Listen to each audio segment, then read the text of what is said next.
you just take a seat. It's so good to see you. Welcome to this, I call it a temple of democracy here at the Gerald R. Ford Presidential Foundation. I think we're the premier civic space in West Michigan. What do you think? Yeah, you bet, you bet. I'm Gleaves Whitney. I am proud to be the executive director of the Gerald R. Ford Presidential Foundation. We share offices with our good friends and colleagues, Brooke and Joel and Morel and all the other team members here, and it's a great partnership. I think it's one of the best partnerships in the United States between a presidential library and museum and a foundation, right? Yep, all right. That's right, absolutely, absolutely. So tonight's gonna be a really good night, and been looking forward to this, but before we get there, I want to pay respects here. So how many of you, when you came in, saw the flag? Half staff. Why is it at half staff today? You got it. Oh, what a class. You see, if you were my 18-year-olds, you would never have said that. So no, that's exactly right. How many veterans do we have from any era? Okay, let's give you a hand. Thanks so much for your service. Really appreciate that.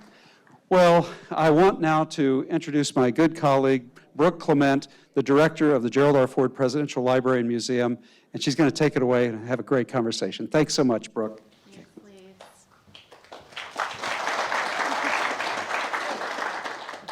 All right. Can you hear me? No. No. It is on. No. Can you hear me now? There we go. I'm hearing it now. Is that better? Not loud enough. I will talk louder then. Louder, louder. I will talk this loud. All right. All right. Well, so joining me on stage tonight is Jonathan Darman, and he is an author and journalist who writes about American politics and history. A former political correspondent for Newsweek, Jonathan has written for a variety of national publications and appeared as a commentator on broadcast television, cable news, and radio. And tonight, he is going to share his insight on FDR's early years, having written the book, Becoming FDR. So, Jonathan, thank you for being here tonight. It's really wonderful to be here. I am so happy. And so there are many books about FDR. So what motivated you to write this book? Okay, moment of truth. Can you hear me? All right. So that's a great question, because you're right. There have been probably more books written about Franklin Roosevelt than any president besides Lincoln, maybe Washington. And I set out to write a biography of FDR a number of years ago because I wanted to answer what felt like a pretty simple but also urgent question, which is, how does a president inspire hope in the American people when we are going through moments of national trauma, national crisis? How does a president convince people in this country that things are not only going to get better, but that he can lead them to do great things? And FDR is, to my mind, about as good an example as we have of that in the presidency, with his leadership of the country through the Great Depression and through World War II. And so I had that question in mind, and I started out, and I thought my book was going to be about his presidency. I thought it was going to start, in March of 1933 when he comes into the White House. But it was only when I really sort of dug into this question of who is FDR and what made him tick that I came to see that the story of his experience getting polio in the middle of life at age 39 was really formative in not just shaping his sort of view of the world, but really in remaking his character. And so I came to see that if I wanted to really answer that question about how did he bring hope to the country, I first had to look at how he came to understand hope himself in his own life. And what really sort of drove this home to me was time I spent in the archive reading letters that other people with polio wrote to FDR, starting in the earliest days after his diagnosis was announced to the public in the fall of 1921. Other people with polio wrote him letters, some of them offering advice. And I was particularly struck by a letter from one gentleman who had been a railroad worker, who had gotten polio and been completely paralyzed and spent 7 years in a hospital.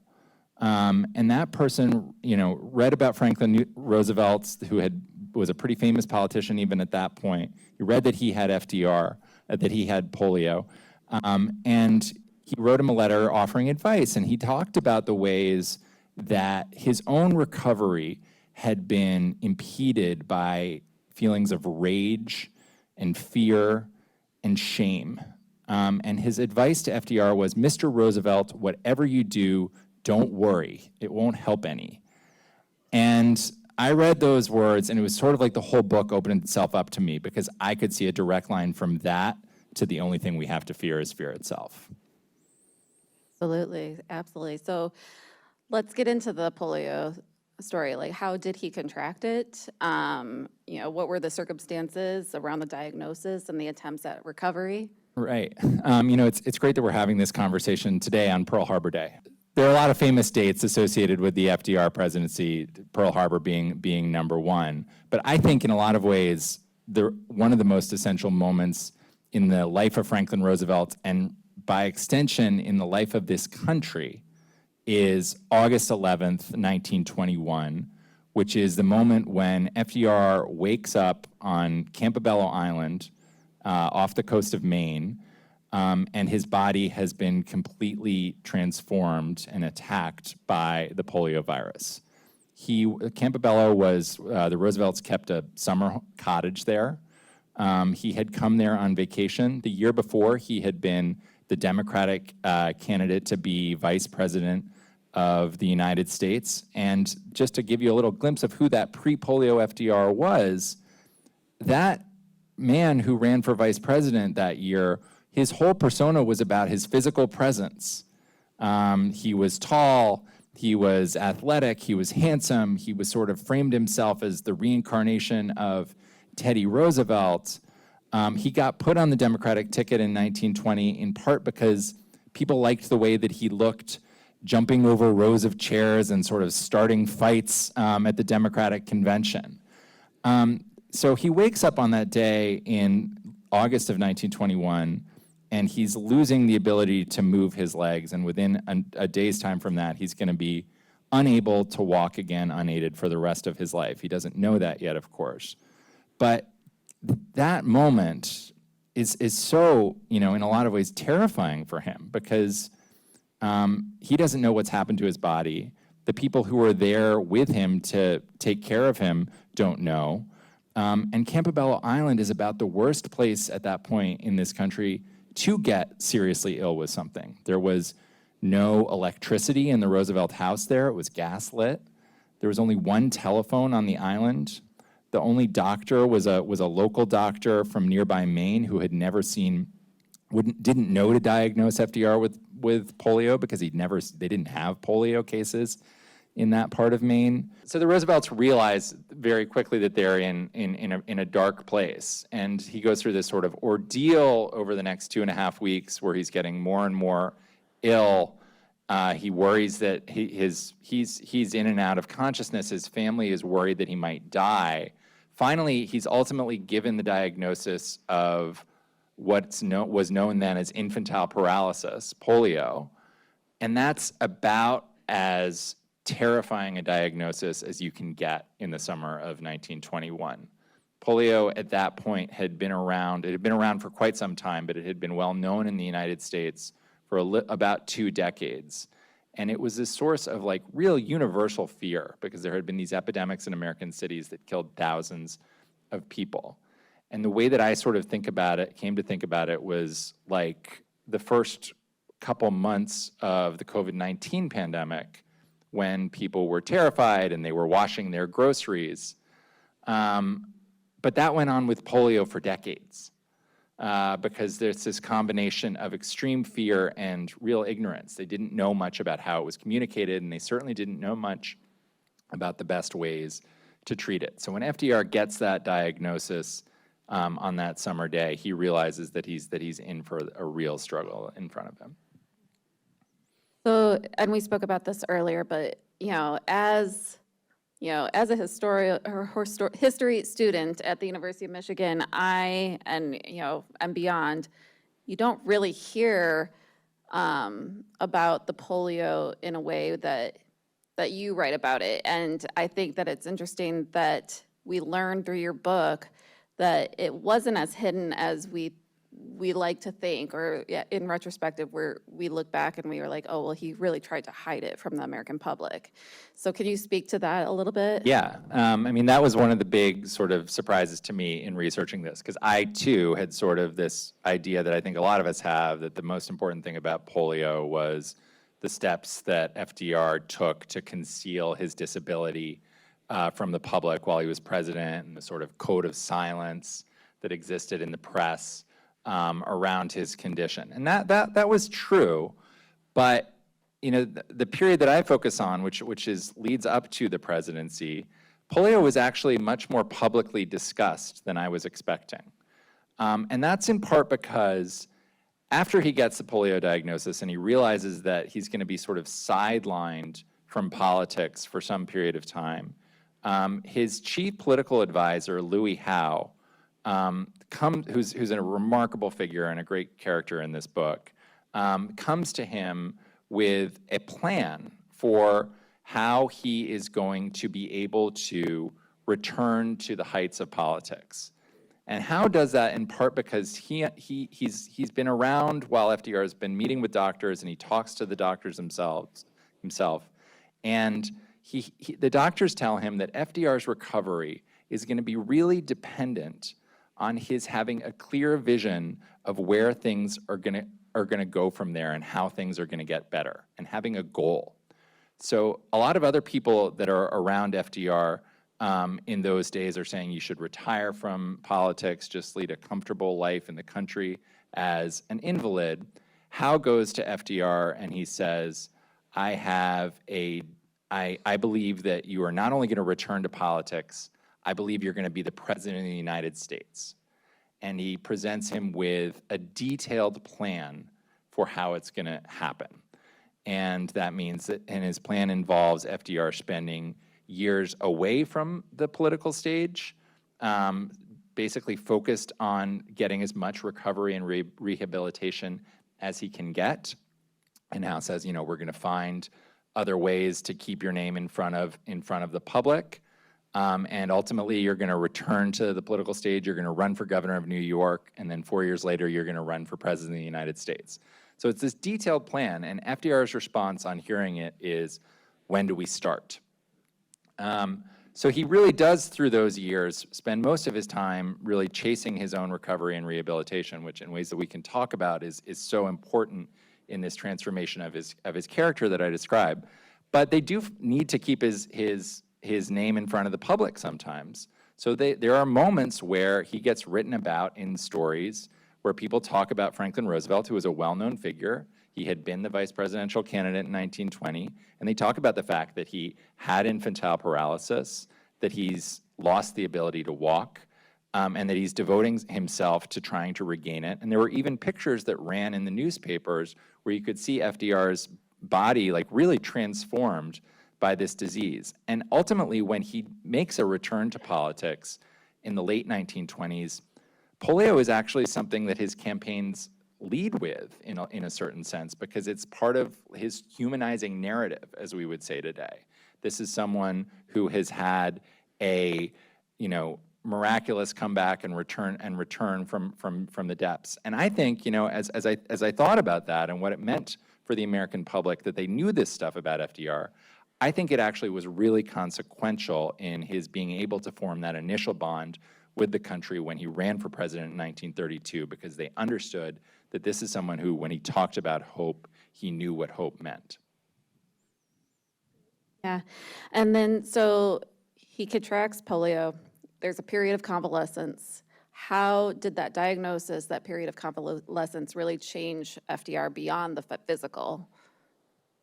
It happens in a number of ways. I think, what was striking to me in working on this is a lot of the qualities that we associate with Franklin Roosevelt, his amazing oratorical ability, his strategic ability as a thinker, his amazing qualities of empathy.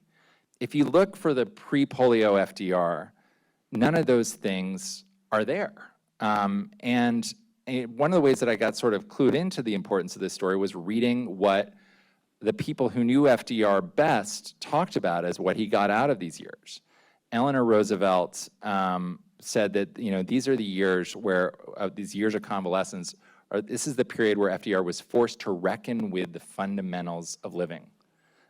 Louis Howe says this is the period where he develops that quality of empathy. He says it's the first time he was forced to reckon with the other fellow's point of view, and he grew by the mile. Howe also had a great quote, which starts the book, which is, "A year or two in bed should be prescribed for all of our statesmen." And I can think of a couple of our statesmen that I would like to send off to bed for a year or two.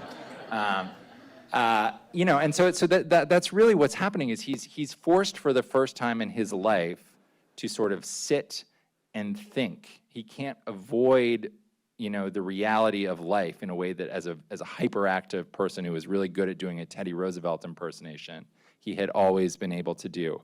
And that makes him deepen and grow in a lot of ways. And it ends up being a great political advantage of his, because when he returns to the political stage, a lot of his rivals in the Democratic Party and in politics generally, they'd all known the pre-polio FDR. They assumed that they discounted the abilities of that person. They didn't understand the ways that polio had changed him, and they underestimated him and ultimately paid the price. And let's talk about Eleanor then. So how did Eleanor change with this diagnosis then too? Yeah, the work that I did on Eleanor for this book was some of the most really interesting, fascinating, exciting work, because her transformation in these years is in a lot of ways more dramatic than her husband's. So the book begins, as I've said, in the years right before FDR gets president. And at that point, Eleanor was in her mid-30s. She and Franklin had had 6 children, 5 of whom lived to adulthood. And Eleanor, they had just gone through this terrible ordeal in their marriage of his famous affair with Eleanor's social secretary, Lucy Mercer, which had left Eleanor humiliated and feeling betrayed, but also feeling just sort of lost in life. She didn't really know what her purpose was going to be. And she certainly didn't think that she had a role to play in the public sphere. The story that I think of that sort of illustrates that, in that 1920 campaign, when Franklin got named the vice presidential candidate, a reporter comes to Eleanor and asks her what she thinks about the issue of women's suffrage. And women's suffrage was a big issue in 1920. That was the first year that women had the right to vote nationwide under the 19th Amendment. And Eleanor's response was, "I don't have a strong opinion either way. Personally, I'm content with my husband and my children." Eleanor Roosevelt, that is not what we're used to hearing from her. When we talk about her transformation, in just a few years' time, she is going to not only have an opinion about whether women should be involved in politics, obviously she thinks they should be, she herself is going to be one of the most important women in American politics as a leader of the women in the Democratic Party, with an issue set, with an agenda, and with a vision that's totally independent of her husband. And that really comes about in a lot of ways because of polio. While FDR is off pursuing that plan that Louis Howe laid out for him of really focusing on his recovery and rehabilitation, there still is this need to find ways to keep the Roosevelt name in front of the public. And Eleanor steps into that void, and at first sort of uncomfortably, but very quickly, she discovers that the big world of ideas and of action is the place that she was always meant to be. So you get to see her transforming alongside her husband, and you also get to see them really remaking their marriage into this complex, interesting new union that's based on their sort of shared commitment to serve others. It's not a completely tidy, neat story, which I like the fact that it's not that. Her rage, and resentment of her husband never really goes away. And when I was researching this, I would sort of chuckle at moments where you could see it bubble up to the surface. For example, when Franklin does return to the political stage in 1928, running for governor of New York, he's running on the Democratic ticket that year, and he won in a very close victory on a night when the rest Democrats across the country did very poorly, and it was a big surprise. And reporters the next day asked Eleanor, are you happy for your husband? And she said, how could I be happy when the rest of the ticket is done so poorly? And they said, well, what do you think this is going to mean for your husband? And she said, well, I don't see how he can help but getting fat. And there are all, there's always these moments like that, particularly when this delicate balance that they've worked out in their relationship is going to be challenged by some change in Franklin's status, that you see her really, really struggling with it. But she always comes around because she can see the ways that polio has deepened her husband's character, and she so believes in what he has to give to the world. Exactly. Thank you for that. And then you brought up the radio, and we've all heard about FDR's famous fireside chat. So, do you think he would have been as successful as he was if the medium of radio had not been available? I think it's a very happy coincidence. And to answer your question, no, I don't. So it's actually an amazing overlay. As I said, he ran for vice president in 1920. The first ever radio news broadcast was someone announcing the results of the 1920 election, like basically into a radio microphone with very few people listening to it. And over the decade that follows, radio takes over everything. So that by the time FDR returns to politics in 1928, in that gubernatorial campaign, he and Al Smith, who was his friend turned rival, who was the presidential candidate that year, are sort of gathered in a room listening to the radio, waiting for the results as this sort of godlike presence. So this period where he's growing and learning so much is a period where radio is becoming this central thing in American politics. And I think he realizes that because he can't count on his physical presence in the way that he had before, his oratorical presence is going to have to take on a new significance. So he sort of learns the customs of radio and of radio performance and then masters it, and creates this persona that, as you say, is going to really define him in history. So let's talk about Warm Springs then. Can you give us a kind of some background on Warm Springs, how it came to be that FDR really, kind of saw that as his summer home and even his winter home to some, yeah. Yeah, I mean, I think in a lot of ways, it's probably the place after Hyde Park where he is most at home and most himself. And it's the heart of this book because I think it's where so much of this amazing transformation happens. He goes there for the first time in the fall of 1924, because he's told that there's this place in Georgia where there are these spa waters that have miraculous healing properties. And by the fall of 1924, FDR is in a place with his recovery where he's really looking for a miracle. It had been 3 years since he had first gotten polio, and he had not regained the ability to walk on his own. And the conventional wisdom about polio was that if muscle function hadn't returned after 1 to 2 years, it probably wasn't going to come back. FDR did not want to accept that. He wanted to go to Warm Springs because he wanted to go to this place that supposedly had this amazing ability to give paralysis victims the ability to walk again. He goes down there in the fall of 1924, and when he first gets there, he realizes it's not really what it's been sold to him as. He thought of it as this sort of wonderful spa retreat, and it's this run-down place. Eleanor is horrified because she's when it's time for dinner, someone just runs out in front of the buildings and slaughters a chicken to serve up. But he, there is the pool, and he gets in the water there, and he has two thoughts when he first gets in the water. The first is, wow, this really does feel like magic water. And the second thought is, it's a shame that it's only for me.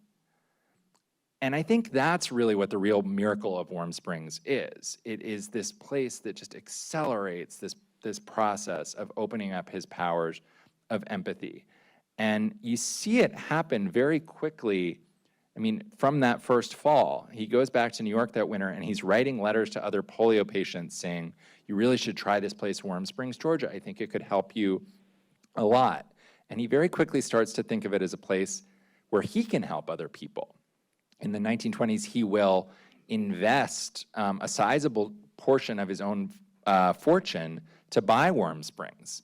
It's the roaring 20s. Other people in FDR's social class are making money in the stock market and getting rich. He puts it into Warm Springs with sort of vague ideas that it's going to make him some money, but no one else around him thinks that there's any chance of that. And that's really not the point. It's about he views this as a place where he can help other people, and he gets very deeply involved in it. I mean, in my research, would look at medical reports of Warm Springs patients, where it sort of describes, this person came here and they had the use of this muscle, now they have the use of these muscles. They could walk this far, now they can walk this far. And then at the bottom of the report, the person who's written it signs their name, and it's Franklin D. Roosevelt.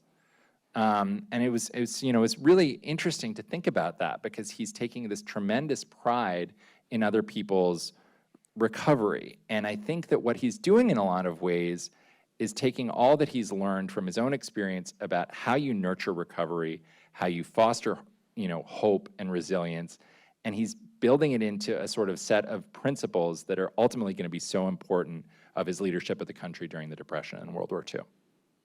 Right, and I think that that's what really stood out in the book was his humanity in this period of time, the connections that he would make as he was going and visiting, children with polio and like the like. So can you speak a little bit more about those connections and how that kind of precipitated him then to be, go out and campaign and in ways that had never been done before, that he kind of really set a precedent in terms of how he campaigned that first time for president that in 1931. Yeah, he's when he returns to politics, he has this challenge, because his sort of model for how you do this is go everywhere, be everywhere, get up in everyone's physical space. He can't do that. So he finds ways to do it, essentially, that make it look. He's a master at sort of cleverly concealing his condition in ways that look like the steps that he's doing to conceal it are making him closer to the public.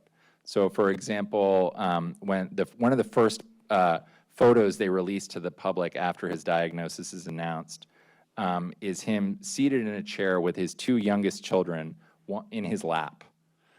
So you don't notice the fact that he can't stand. It looks like a father holding his children, and it emphasizes actually his comparative youth. Then when he runs for president, he will go into these public settings and prop himself up in the back seat of his car and give speeches, and then sit back in the seat and receive people. And he's just very comfortable with that. So that makes him actually it seems like he's just putting himself down there with the people. And they'll come and they'll all speak to him. And I think it reads as authentic because he really is comfortable in his own skin and he believes it. And you talk about the sort of moments of empathy. There's a moment in the book that really sticks with me where he's at a political event and there's a New York State trooper there who was in a motorcycle accident and was paralyzed. And FDR is told about him and goes over to him and he's talking to him in low tones. And the reporters are sort of straining to hear what he says, but he's not saying it for the reporters, he's saying it for this person. And the only thing they hear him say at the end is, "Let me hear from you, my boy, I know what it is."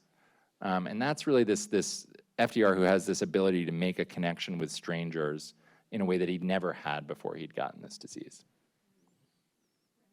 And then, speaking of Warm Springs, there is not this Ford connection, but the Edsel Ford connection. And how did that really come about? Did that come up in your research? Yeah, I mean, so when he is trying to raise money to turn Warm Springs into a world-class rehabilitative facility, which ultimately was his goal. So he takes over Warm Springs. He gets the idea that it should become this renowned place, and he needs to find other ways to make it pay for itself. And Edsel Ford had a child who had polio. So they brought down Edsel Ford, and he made the pitch for the place. And Edsel Ford donated money so that they could have a year-round patients pool at Warm Springs, so that people could come there in the middle of winter. I hadn't thought about that here, of course, with the Edsel Ford connection. But yeah, so Edsel Ford does play a really important role in the late 1920s at Warm Springs. All right. And then back to this Ford, you write of an assassination attempt, and President Gerald Ford had 2 assassination attempts on his life, and this was something that I had never heard of, this assassination attempt, and so I'm just wondering if you could walk us through that. Yeah, it's a moment, it's one of these close calls in history where if things had worked out a little differently, a lot of things would have been very different. So FDR gets elected president in 1932, and there was, as some of you may know, this very long interregnum in those days between when the election happened in November and when the president was inaugurated at the beginning of March, which caused a lot of problems in the sort of depths of the Depression. And there's a lot of drama between FDR and Herbert Hoover in that period, which I describe in the book. But one of the most dramatic moments in that, FDR goes down in February of 1933 on a fishing cruise in Florida because, again, in these years as of recovery and convalescence, he's really come to think of time in the sun and time in the water as essential to his sort of emotional well-being. And he wants to get as much of it before he comes into the presidency. He knows what a gargantuan task he has in front of him. He wants to get as much of that as he can before he assumes the office. So he goes on this fishing cruise. He comes back to Miami, and he's the most famous person in the country at this point because he's won the election of 1932. So a large crowd gathers in Miami to greet him in a park.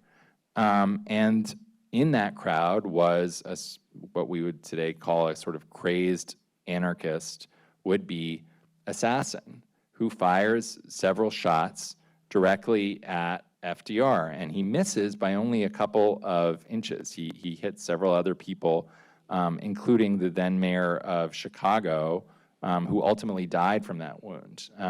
But the country had been through so much at that moment, and they put so much hope in the prospects of this Roosevelt presidency that when he survives that assassination attempt, it's almost seen as somewhat providential. And I think that happens at several points in American history. The Ford assassination attempts, that there was some of that conversation as well after having gone through the Kennedy assassination. Well, this time a president lived. And certainly then when Ronald Reagan survives his assassination attempt at the beginning of the Reagan presidency, it's seen as a sign like, okay, maybe the luck of this country is changing. And that's very much what people felt in the winter of 1933 when FDR survived that assassination attempt, that maybe the country's luck is going to change. And the humanity of him actually having gone to, taken the mayor of Chicago to the hospital. Right. I mean, in the book, I describe how it's this sort of, it's a scene that reminded me writing it. My last book started on the day of the Kennedy assassination, and it sort of reminded me of the scene of Lyndon Johnson in the car in Dallas in November of 1963. because FDR is there with, like, he after the mayor of Chicago is struck, the Secret Service wants to get FDR out of there. And FDR says, no, we need to help him. And they bring him into the car, and they sort of rush him to a hospital. And FDR is there talking to him, trying to keep him conscious. And he thinks he's not going to make it. But they do get him to the hospital, and he survives, actually, for a couple of weeks. But yes, FDR is very, very present in that moment.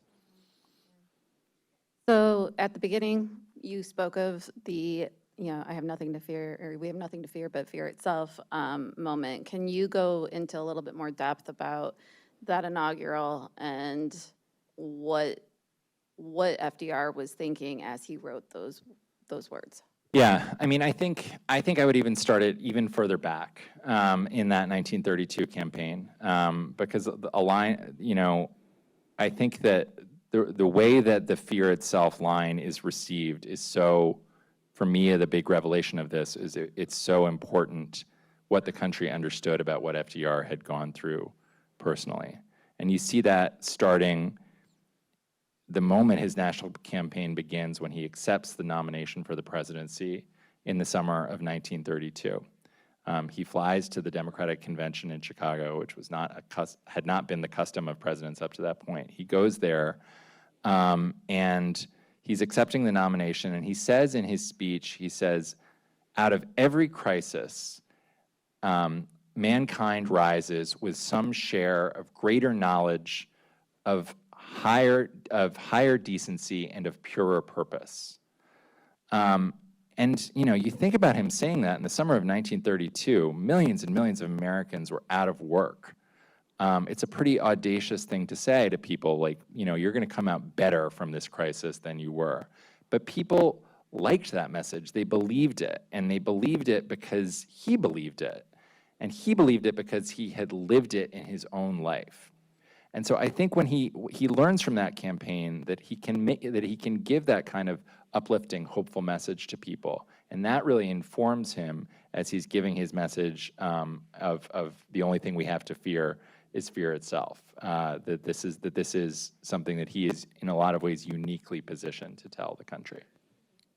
And can you talk about your research of the papers, and the records behind the inaugural speech, and what you sort of go into that in the book as well, and I just thought it was great. Yeah, I mean, there's a lot of really interesting debate about who wrote FDR's speeches. He had, obviously, political advisors and speechwriters, and the inaugural address, which is one of the most celebrated speeches in American political history, there are a number of his advisors who, after he died, claimed a sort of credit for having written it.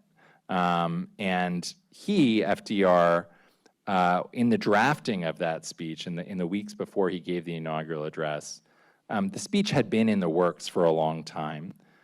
There's this one night where he brings in his sort of speechwriter, and they're going over the draft. And FDR, when he would go over a draft, had this amazing ability to sort of conduct a room like a symphony. Change this line or say it like this.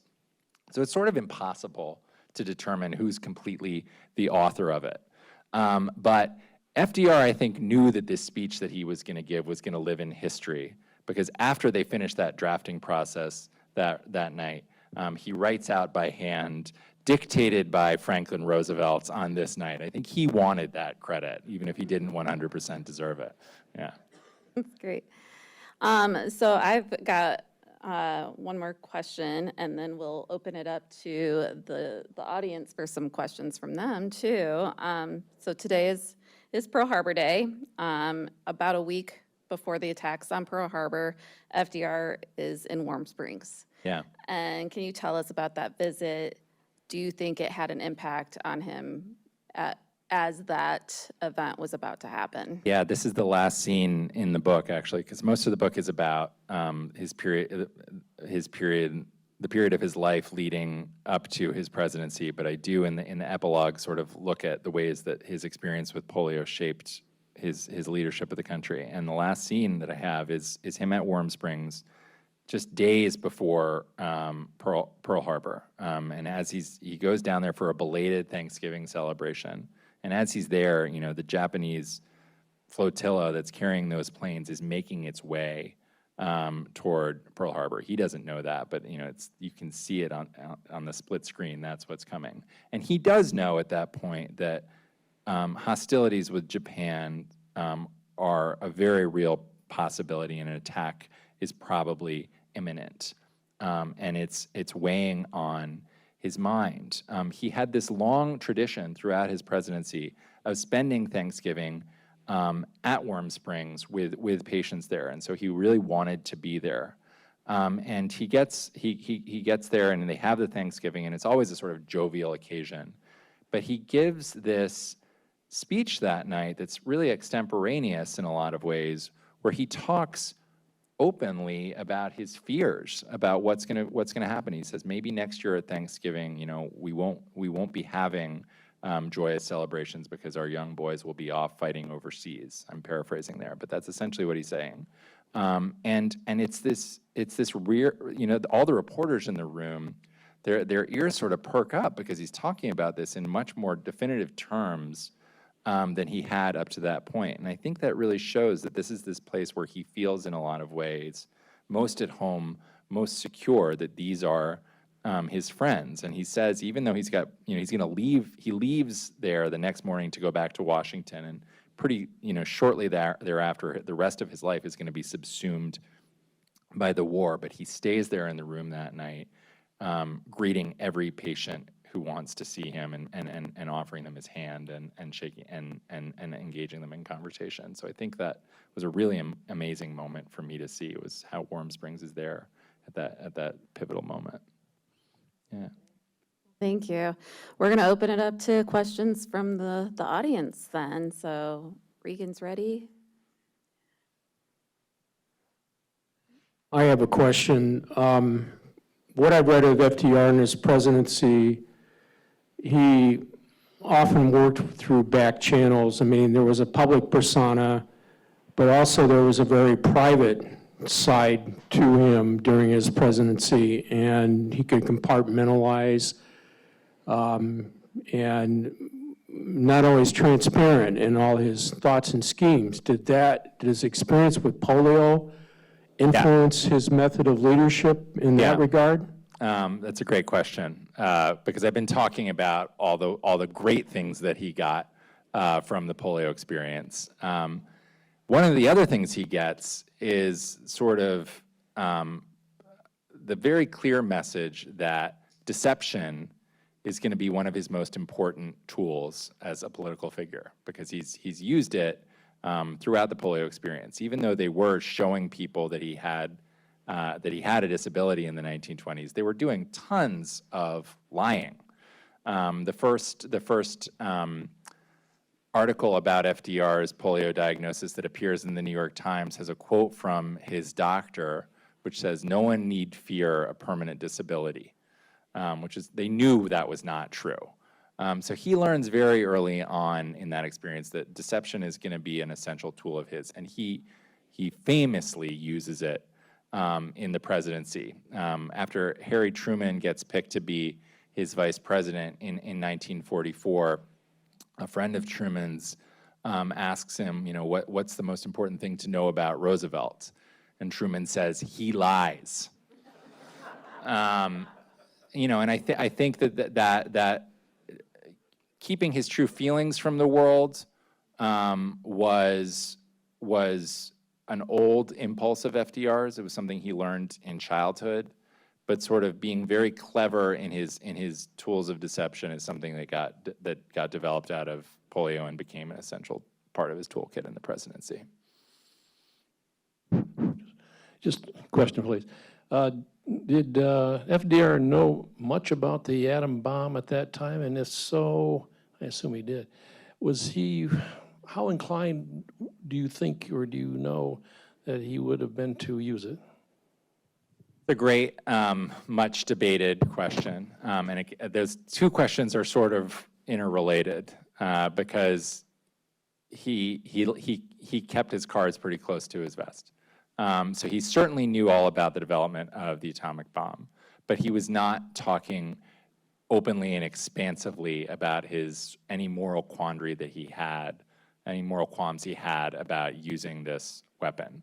I would say almost certainly he would have used the bomb. He throughout in the, and this is outside of the scope of my book, but he's very focused on his own political self-interest and the sort of how things are going to play in the country nationwide. So the same calculus that Truman had to ultimately make about the bomb, of do we do an invasion of the Japanese home islands that's going to cost potentially 1 million American lives, that would have been FDR's most prominent concern, and I think he would have ultimately come to the same conclusion about using the bomb. Jonathan, look forward to reading your book. Very good.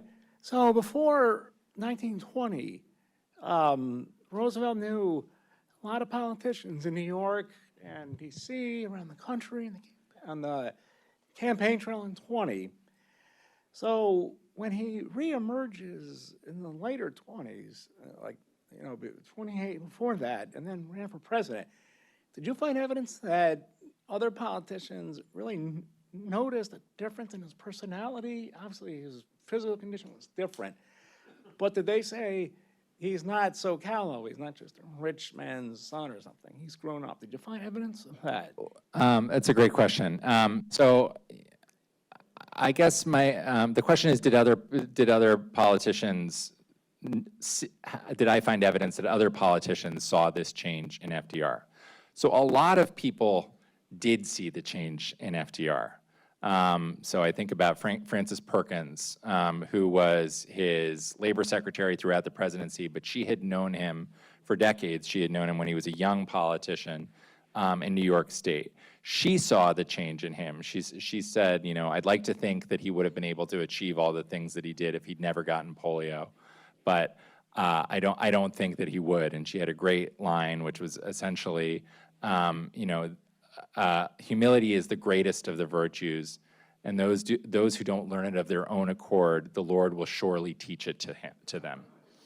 And that's what she saw as happening through polio to FDR.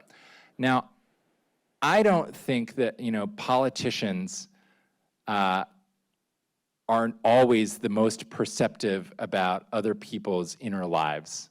FDR was in a lot of ways, but not all politicians are. It's not an essential obligation of the task. So I think what was really more striking to me in a lot of ways was how all the other politicians missed it.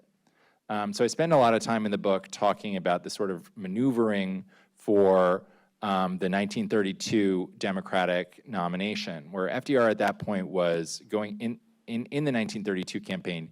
He was the front runner, but a lot of other big figures in the Democratic Party at that point, like Al Smith, like William Randolph Hearst, who was a key player in the 1932 Democratic nomination saga, they had all known FDR before polio, and they didn't really think very highly of him. So they thought that they could dispose of him pretty easily.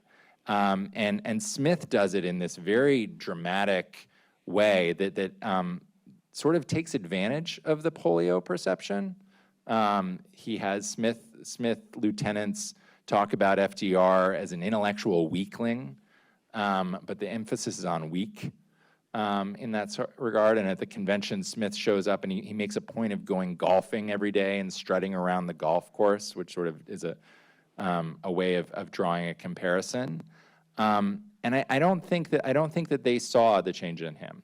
I think what was interesting was, again, this is another area where other polio patients really were the ones who saw things best.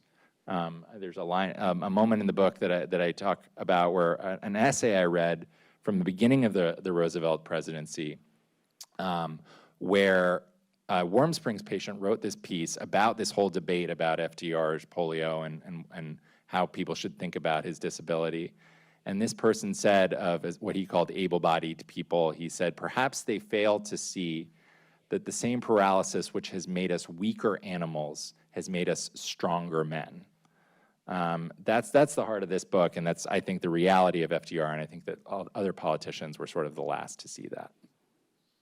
Every time historians and biographers rate the leadership of American presidents, Roosevelt is always in a core group near the top. But we've never had a president that's been flawless. So in your research, is there one example where he might have made a mistake? Plenty. You know, as I say, my book ends on the first day of his presidency. The main part of my book ends on the first day of his presidency. But even in what we've been talking about tonight, there's a lot you can you know, hold him to account for. I think Warm Springs, Georgia. This is one of these great ironies of history, and one of these moments where the sort of best parts of the American character are uncomfortably close to the worst parts. Because Warm Springs, Georgia, which is the scene of, as I was talking about earlier, his greatest sort of expansion of empathy, is also the scene of his, in a lot of ways, his greatest failure of empathy. Because he's spending all of this time in Georgia in the mid-1920s, and that's the Jim Crow segregated South. And even though he's having this big awakening on all these other progressive issues, it's not happening for him on the issue of race. He does not gain a sort of passion to do something about racial injustice. And that's in part because he was a canny politician. He knew that the Democratic Party in the 1920s and the 1930s was dominated by white segregationist politicians from the South. And he knew that his time spent in Georgia was going to be an opportunity for him to form alliances with them. So he didn't want to rock the boat on race. And you could say, well, you know, how many progressives were white people were really that far ahead on race at that point? And maybe that's fair, but I think the best proof against that is Franklin Roosevelt's wife, because she really does get religion on race in these years. And it starts from the moment they first go to Warm Springs. She goes with him on that first trip in 1924. And there's a moment where they're being shown around the area, and they're shown a school for white children, and they're being told, oh, there are all these wonderful things about this place. And Eleanor's question is, what about the school for black children? What's that like? And sort of causes this uncomfortable silence. And that's really a tension that's going to exist in the Roosevelt's relationship for the rest of their marriage. Is she's going to be motivated to do something about racial injustice in this country and pressuring her husband to go there in ways that he doesn't want to. So in the period that I write about, that's the most obvious and glaring failing, I think.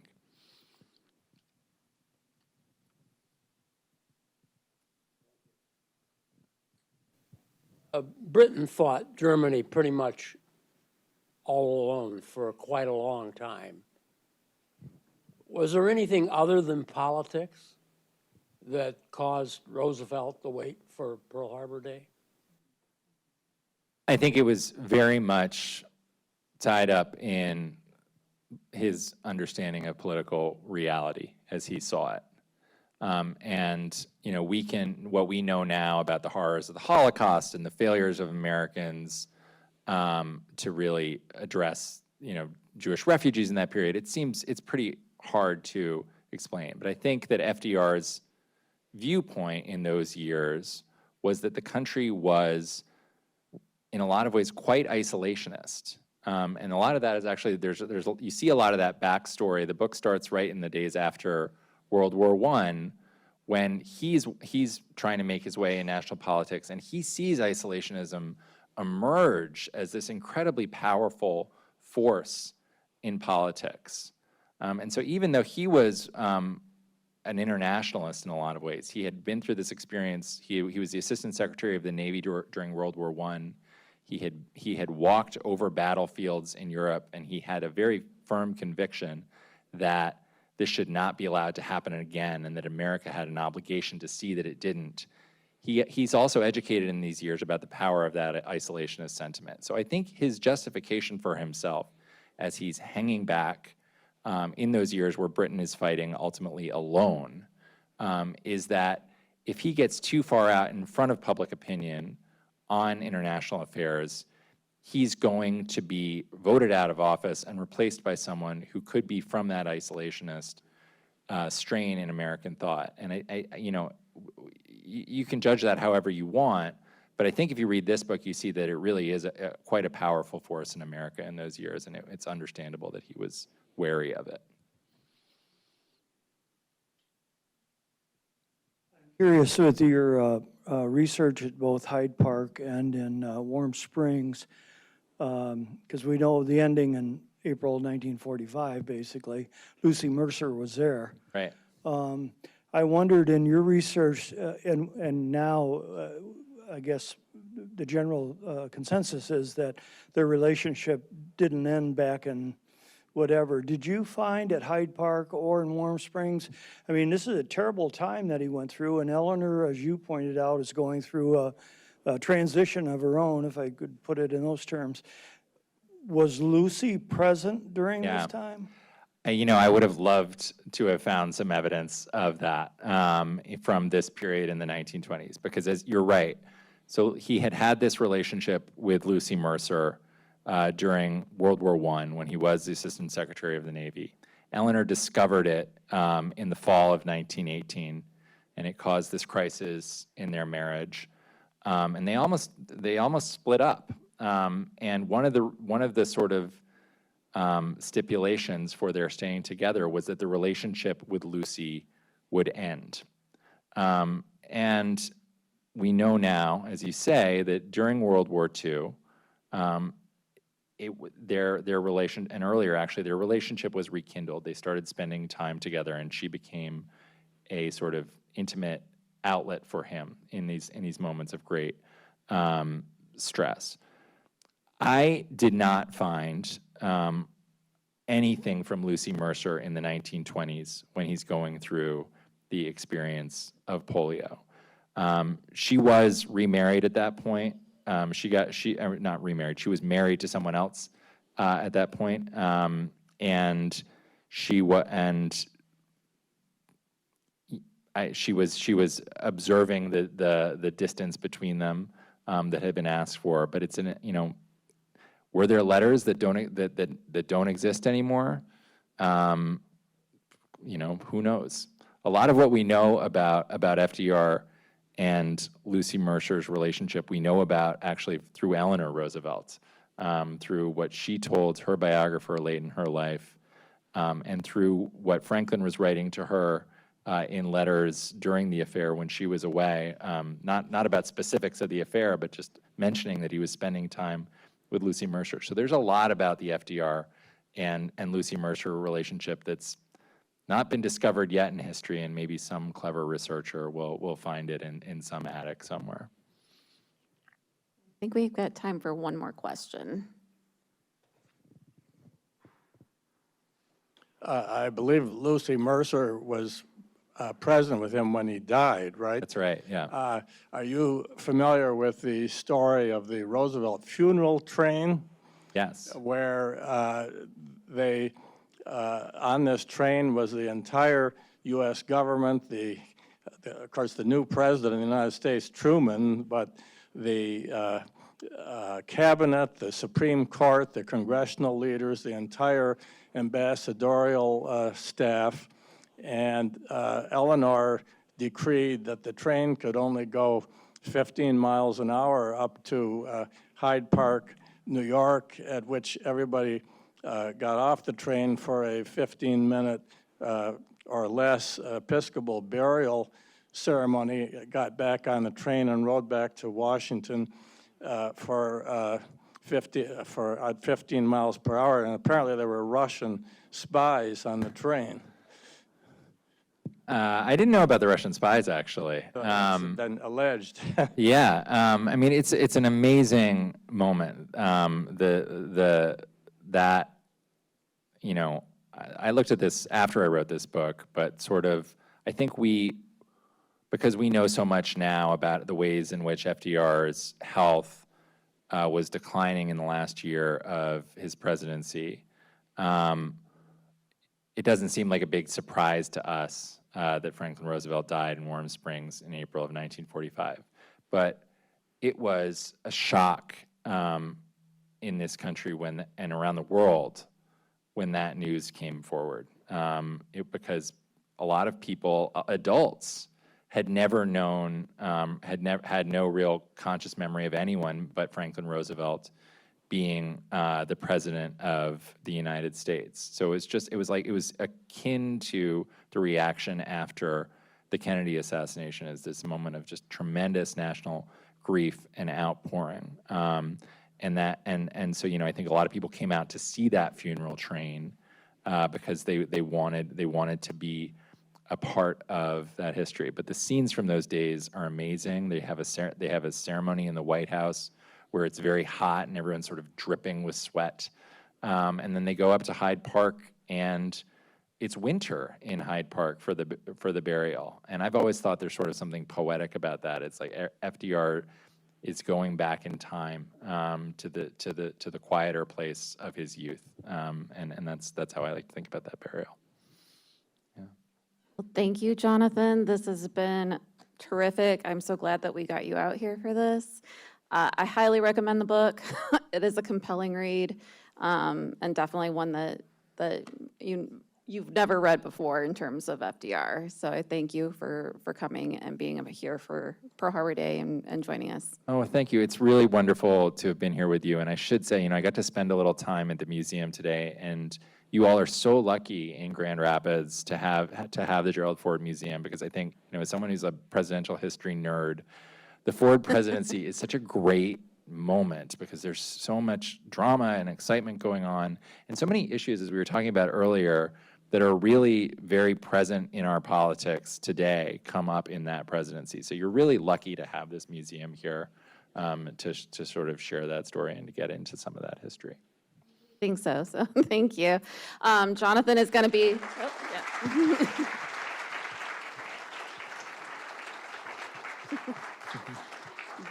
So there are books on sale in the bookstore, or in the museum store, and Jonathan is going to be available to sign books right after this. And I'm going to turn it over now to Gleaves. Thank you so much, Brooke. And wow, was this not a wow experience, those stories? Give them a hand. I think after that performance, we could give them a little token of our appreciation, don't you think? No, absolutely. Small token. This gift is from Brooke and Joel and Morel and all of us at the foundation as well, so we hope you enjoy it. You can look at it on the plane when you go back and play with it, that kind of, yes, that's right, save the suspense. No, this is the kind of program that we love to put on because we have somebody in Jonathan who has really done his homework, and everything I knew about FDR was shaken a little bit, I think, by the impact this book has, the growth of empathy, but the irony of it not being completed. Was your mind stretched tonight? I mean, did you learn things? Absolutely. Well, you are friends of Ford, but we need more friends of Ford, right? So I see some empty chairs out there, so please bring your friends, urge them to join Friends of Ford. And we got a deal for you at the foundation. For those of you who re-up or go up to the $250 level, if you can bring your friends in and get them at the $250 level, Lauren tells me, Lauren back there, tells me that you will receive a sweater vest, like a fleece, right, at the $250 level. It's a jacket. It's a jacket. Okay, but it's a really comfortable one, right? It's a cozy jacket. It's not one of these things like when it's just out in the rain. Right? It's the kind of jacket you put on when you want to get by the fireplace. So do consider joining at that level, rejoining, and make sure your friends know about these marvelous programs. Just a couple of housekeeping things. I think we had somebody leave their glasses case. Anybody leave? But anyway, it is at the bookstore, right? For the glasses case. Also, I want to tell you, speaking of Friends of Ford and great programs, we're having H.W. Brands come in. You remind me a little bit of him, actually. H.W. Brands, Bill Brands is coming in next Tuesday, the 13th of December. Bill, we bring in and year out. I think I brought him back to Grand Rapids and to this stage almost 20 times at this point. He is always I think, every year, so provocative and interesting. So I hope you have a great evening. It's not too early to buy Christmas presents. We got a lot of them there at the bookstore. Good night.